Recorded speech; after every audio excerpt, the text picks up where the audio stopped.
En un pequeño condado de Georgia, en Estados Unidos, un hombre patrullaba con uniforme, placa y pistola. Era sheriff adjunto. Para sus vecinos era la imagen de la autoridad, alguien encargado de mantener la ley y el orden. Pero ese mismo hombre escondió un pasado que nunca llegó a contarse del todo. Años antes, a más de 6.000 kilómetros de allí, en Zaragoza, en España, 2 jóvenes fueron asesinadas en circunstancias que estremecieron a toda la ciudad. Crímenes idénticos, cometidos con una técnica muy poco común, y un sospechoso que desapareció sin dejar rastro. Ese sospechoso se llamaba Malcolm Abdul Harbi, y cuando los investigadores españoles volvieron a buscarle, descubrieron con asombro que aquel joven, al que habían perdido de vista en 1992, se había convertido en sheriff en Estados Unidos.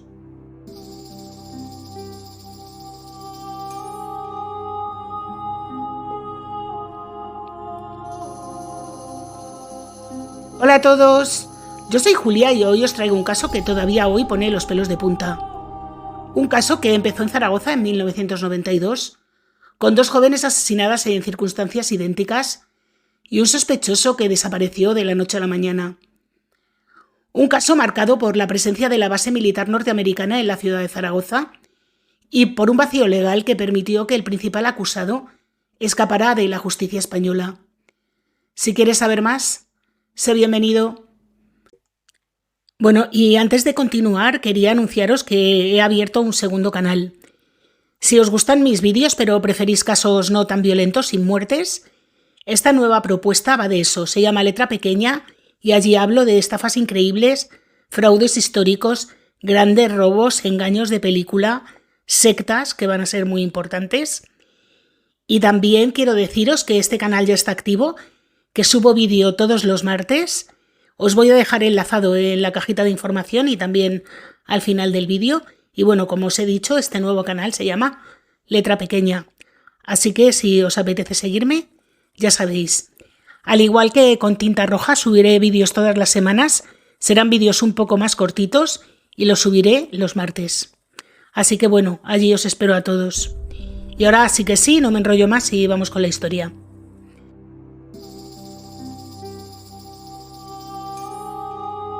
Nuestro caso de hoy se desarrolla en el año 1992 en España, un año muy significativo para nuestro país, porque España se convirtió en un gran escaparate.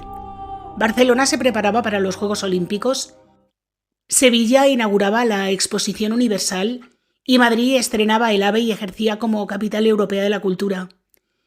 Era la España que quería enseñarse, moderna, alegre y llena de futuro. Pero mientras el país sonreía a las cámaras, había rincones donde la vida seguía con sus sombras.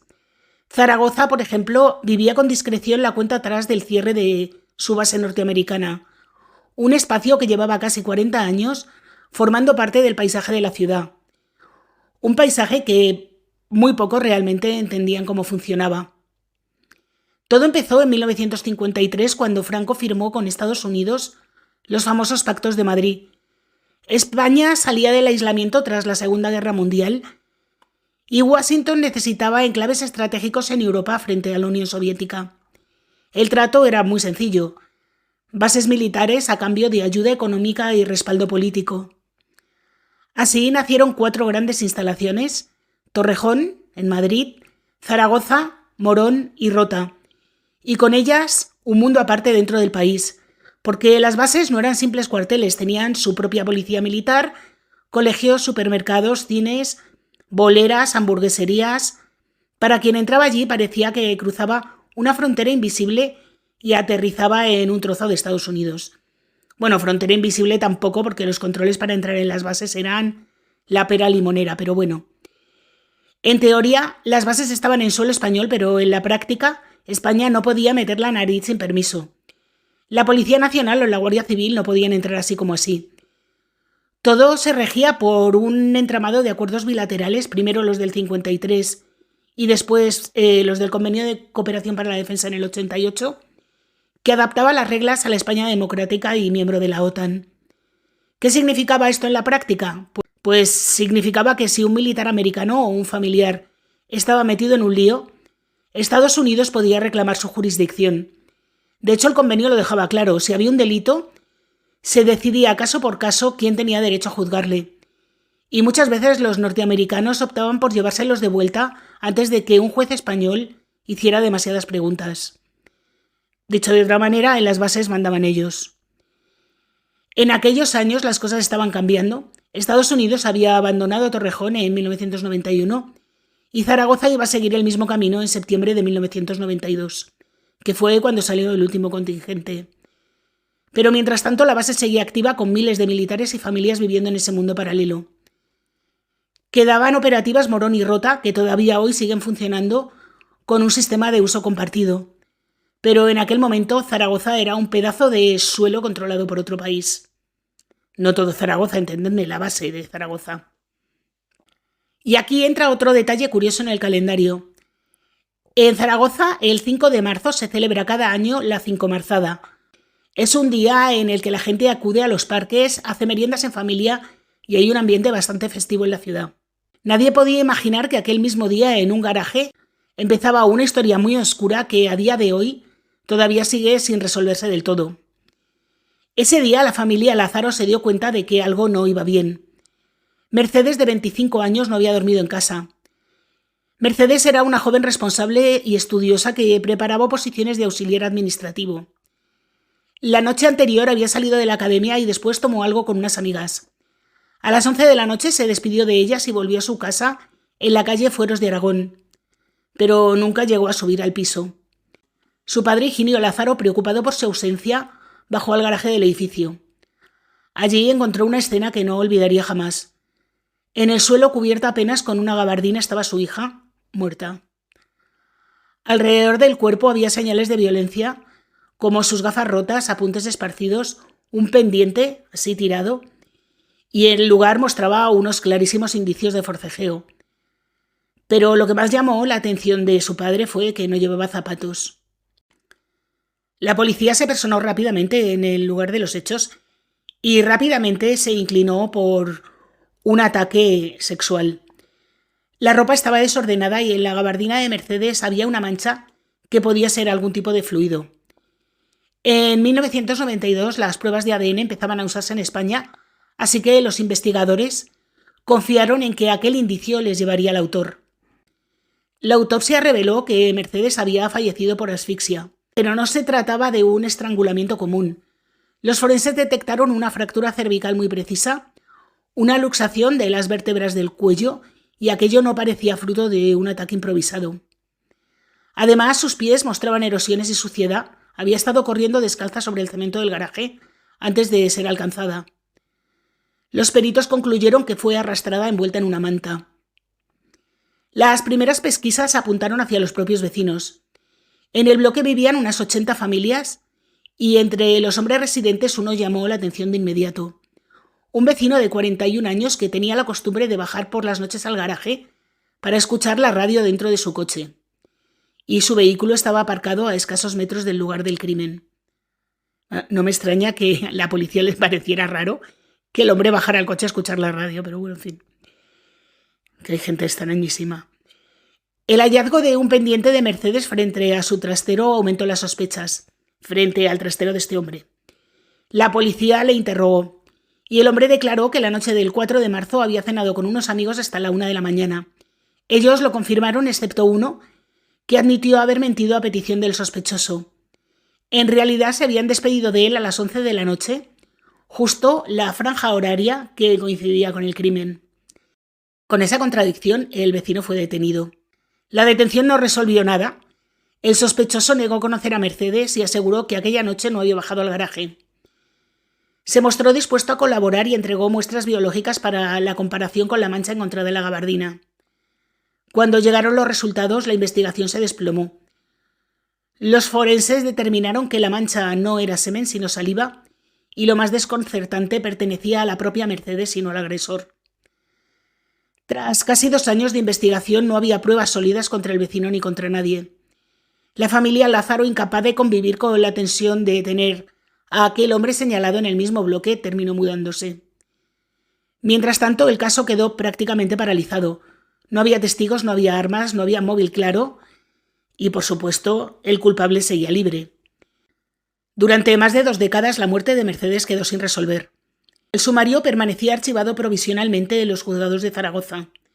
Para la familia fue un golpe doble: la pérdida irreparable de una hija y la frustración de no poder obtener justicia. La ciudad, mientras tanto, siguió su curso. La base americana cerró definitivamente en septiembre de 1992 y Zaragoza continuó creciendo, transformándose en una capital de más de 600.000 habitantes. El recuerdo del crimen se fue apagando en la memoria colectiva, aunque nunca desapareció del todo. En 2015, cuando el caso estaba a punto de prescribir, un juez recién llegado al juzgado número 7 de Zaragoza decidió revisarlo. Se llamaba Rafael Lasala. Se sumergió en más de 2.000 páginas del sumario y encontró demasiados cabos sueltos. Y fue entonces cuando decidió dar un paso muy poco común y ordenó a la policía que reabriera la investigación y que lo hiciera desde cero, como si aquello acabara de cometerse. Y la verdad es que aquello dio un vuelco a la investigación. Al repasar lo ocurrido en 1992, los investigadores se toparon con otro crimen cometido apenas un mes después, con características inquietantemente similares. La víctima en esta ocasión se llamaba Eva María Aznárez. Tenía 22 años y era estudiante de magisterio. La noche del miércoles santo de 1992, Eva regresaba a casa en taxi en la avenida Gómez Laguna. El taxista la dejó en la puerta de su urbanización, pero Eva nunca llegó a entrar en la vivienda. Su cuerpo apareció horas después en los soportales del edificio. Había sido golpeada, arrastrada y finalmente asfixiada. Al igual que Mercedes, presentaba una fractura cervical muy peculiar. Y también, al igual que Mercedes, apareció descalza. En este caso, los zapatos fueron encontrados a un lado del cuerpo, colocados con cuidado, como si el que cometió el hecho pensara recogerlos más tarde. Los paralelismos eran imposibles de ignorar, había demasiadas coincidencias. Ambas jóvenes eran rubias y de una complexión muy similar. Ambas habían sido atacadas al volver solas a casa por la noche. Los dos escenarios eran muy parecidos: el vestíbulo o el acceso al ascensor o el garaje. La misma lesión cervical causada por una maniobra de gran precisión. Y el detalle inquietante de los zapatos en las dos escenas. Así que los forenses coincidieron en que se trataba del mismo autor. El análisis médico fue clave porque las víctimas presentaban una luxación cervical que era muy rara. No se trataba de un estrangulamiento con las manos ni de un accidente. Era una técnica precisa aplicada con conocimiento. Una maniobra rápida y eficaz, muy difícil de ejecutar sin entrenamiento. Los especialistas en artes marciales consultados lo confirmaron. Aquello no era ni una llave de judo ni un movimiento de lucha deportiva. Era más bien una técnica aprendida en entornos militares. Así que la conclusión abría un nuevo escenario. El culpable podía estar relacionado con personal con formación castrense. Y en la Zaragoza de 1992, eso señalaba hacia un lugar muy concreto: la base militar norteamericana. La pista más clara apareció en el escenario del crimen de Eva María. Junto a su cuerpo, los agentes encontraron una cadena rota con una medalla en forma de la isla de Sicilia. Al principio se pensó que podía tratarse de una cadena de la víctima, pero su familia lo negó con rotundidad. Eva no llevaba esa joya. El análisis fue revelador. La cadena era de fabricación norteamericana de 14 quilates, distinta a la joyería europea habitual. Investigando su origen, se descubrió que estas medallas se vendían en talleres próximos a la base de Sigonella en Sicilia, otra instalación militar estadounidense. Muchos soldados las compraban como recuerdo. Si aquella medalla apareció junto al cadáver de Eva, lo más lógico era pensar que pertenecía al autor. Y esta pista conducía directamente a un grupo muy concreto de personas: los militares destacados en Zaragoza en 1992.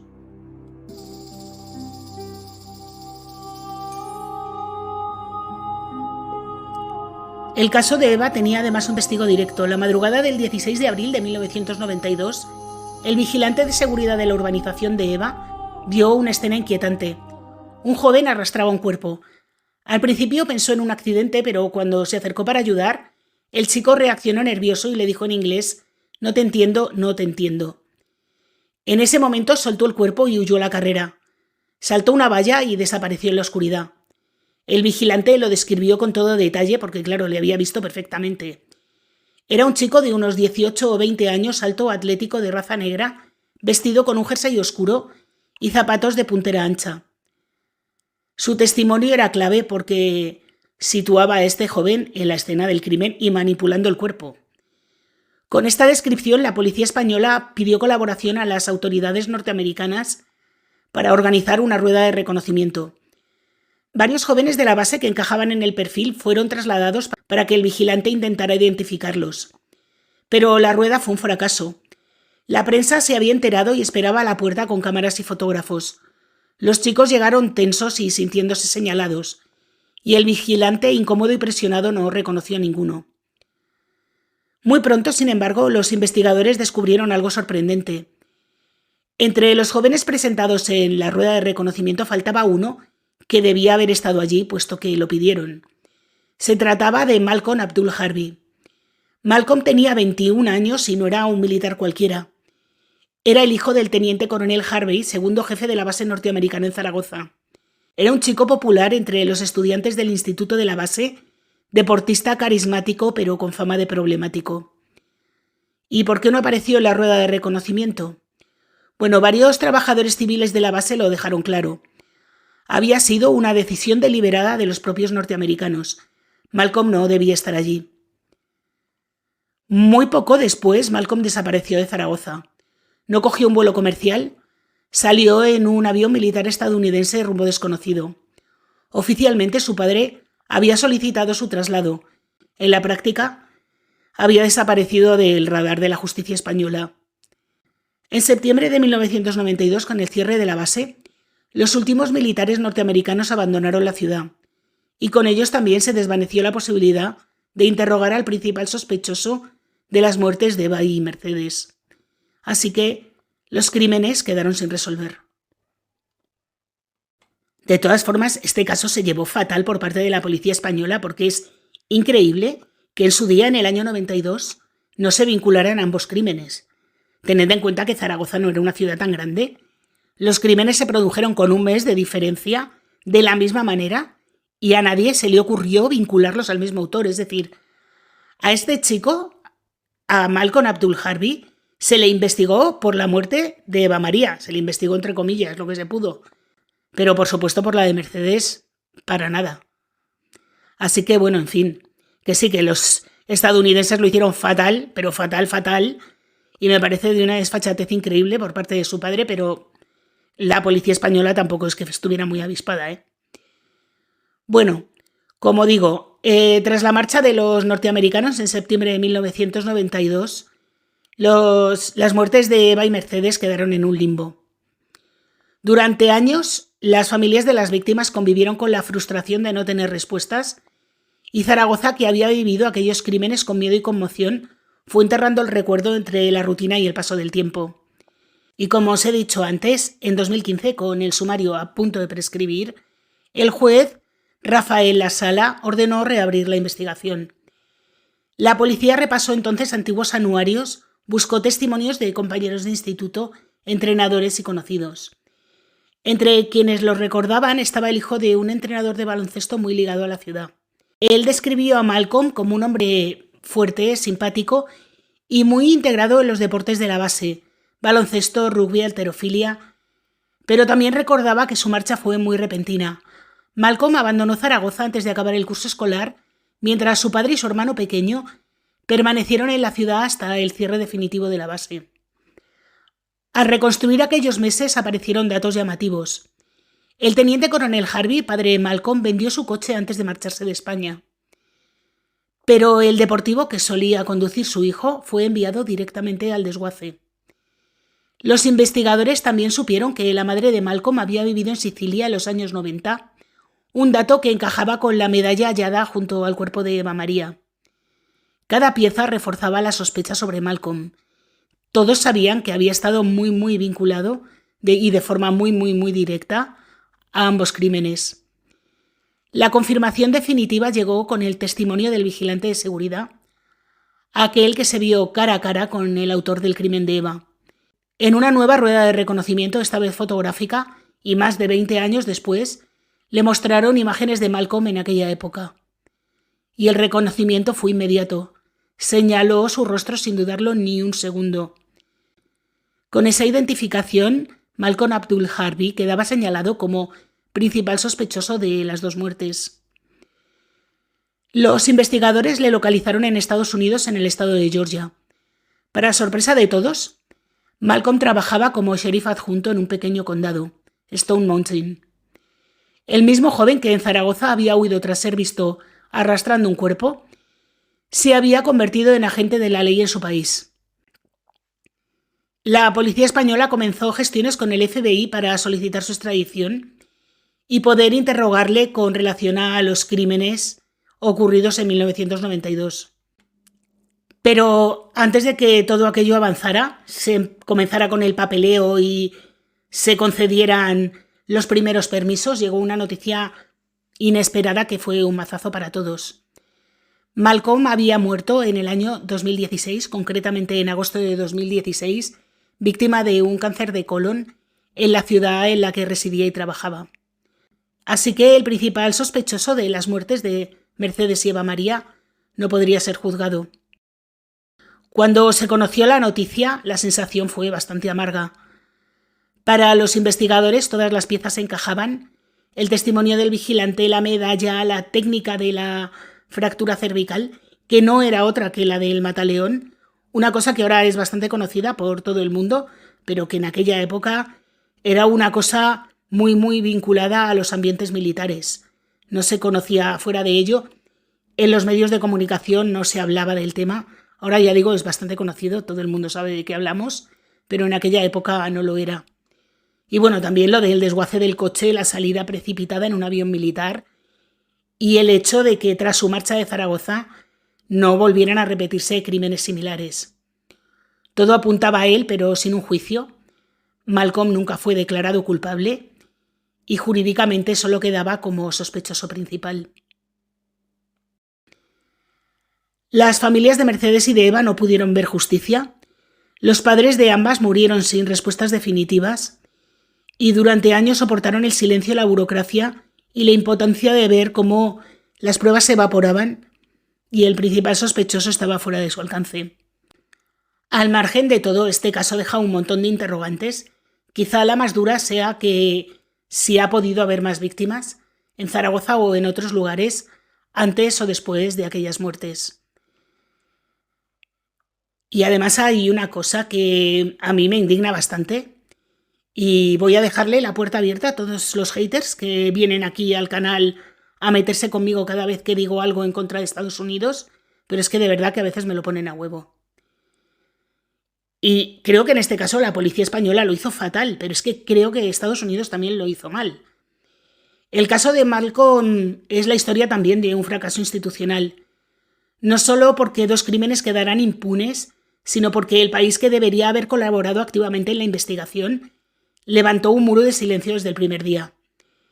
En 1992, cuando las pruebas y los testimonios señalaban a un joven de la base aérea, las autoridades estadounidenses tenían en sus manos la posibilidad de despejar cualquier duda.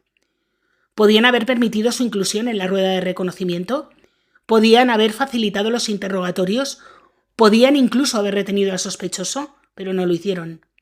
Al contrario, impidieron que Malcolm compareciera y pocas horas después le sacaron de España en un avión militar. Su coche fue enviado al desguace y su rastro borrado con la misma disciplina con la que eliminan al contrario en el campo de batalla. La explicación está en los acuerdos bilaterales, es evidente, pero aunque legalmente esto era posible, éticamente a mí me parece un escándalo. Creo además que con su silencio Estados Unidos no solo protegió a uno de los suyos, sino que dejó sin justicia a las familias de Mercedes y Eva María. Envió además un mensaje peligroso, que la vida de dos jóvenes valía menos que la reputación de una instalación americana en cualquier lugar del mundo. Décadas después, cuando Malcolm fue localizado como sheriff en Georgia, ya era demasiado tarde. El muro de silencio seguía en pie y ningún tribunal estadounidense abrió nunca ninguna investigación. Ningún informe militar se hizo público y ningún mando militar ha explicado nunca qué ocurrió. El caso Harvey no solo es un crimen sin resolver, es también una herida en las relaciones internacionales y un ejemplo de cómo la política y la diplomacia pueden colocarse por encima de la justicia. De verdad que a mí este caso me parece muy indignante. Pero bueno, ¿qué le vamos a hacer?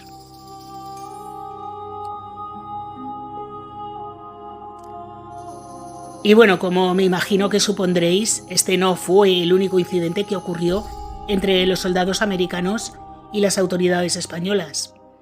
A partir de los años 70, los americanos comenzaron a alquilar viviendas en las localidades cercanas a la base y también en barrios de Zaragoza, donde los propietarios de las viviendas se las alquilaban a unos precios desorbitados para la época. A cambio, sin embargo, tenían que sufrir los excesos de algunos militares, especialmente de aquellos que llegaban de conflictos armados. Según contó un vecino a un periodista del Heraldo de Aragón, los soldados venían del Vietnam súper quemados y salían de marcha por el pueblo, se bebían muchísimo y montaban unos follones increíbles. Pero, sin embargo, aquellos soldados, estas noches de desenfreno y los enfrentamientos con la población local y con la policía les salieron prácticamente gratis, porque Franco, en el año 1953, como os he contado al principio, firmó un acuerdo llamado los Pactos de Madrid, por el cual se cedía la jurisdicción del régimen penal y procesal prácticamente entera a los americanos. Es cierto que en diciembre del 54 se creó una comisión mixta de competencias que era, en teoría, la encargada de resolver los conflictos en los que se vieran implicados ciudadanos estadounidenses. La realidad es que estos conflictos se quedaban siempre en manos de los americanos, que nunca se supo si hicieron algo o no hicieron absolutamente nada, como todos suponemos. Como consecuencia, se calcula que de los casi 4.500 casos de americanos implicados en delitos y faltas, apenas un 1% acabó siendo resuelto por la justicia española. Del resto o se encargaron los tribunales militares estadounidenses o aquello quedó en agua de borrajas. La prensa de la época se hizo eco de varios sucesos sonados y no son cosas baladís.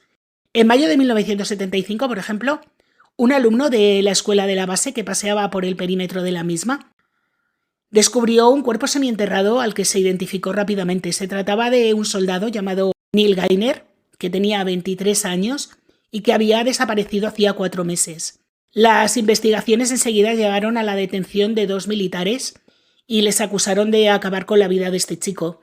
En teoría, la causa había sido un ajuste de cuentas por un asunto de sustancias. El caso llegó a la comisión mixta, claro, pero la comisión lo derivó a las autoridades estadounidenses sin que hasta la fecha se sepa nada de lo que pasó. En 1978, un sargento estadounidense fue condenado a prisión tras acabar con la vida de una joven de 17 años en Garrapinillos. 2 años después, 2 militares se libraron de pasar ante un juez por un intento de abuso y ese mismo año un capitán y un teniente lo mismo. Se les acusó de abusar de una menor, pero aquello quedó en nada. Pero hubo más. En junio del 84, un militar acabó con una mujer de 40 años en Miralbueno tras intentar abusar de ella y fue condenado a 12 años de cárcel. En 1986, otro miembro de las Fuerzas Aéreas fue asesinado por su mujer tras una violenta discusión. Tampoco hubo juicio en España. Así que, como veis, los estadounidenses al final se terminaban librando siempre, o eso suponemos porque los detenían allí y si te he visto ya no me acuerdo. Así que, como veis, el caso de Malcolm Harvey no fue el único, y no fue el único que acabó así tampoco, porque por lo que estáis viendo, los militares americanos se libraban siempre más o menos de todo lo que habían hecho, independientemente de la gravedad de los delitos. La verdad es que es muy indignante. Y bueno, hasta aquí el caso de hoy. Ya sabéis que si os gusta os podéis suscribir, dejarme un like, activar la campanita, comentar, compartir, suscribiros si no lo estáis. Y recordad que tengo un segundo canal, Letra Pequeña, donde subo vídeo todos los martes.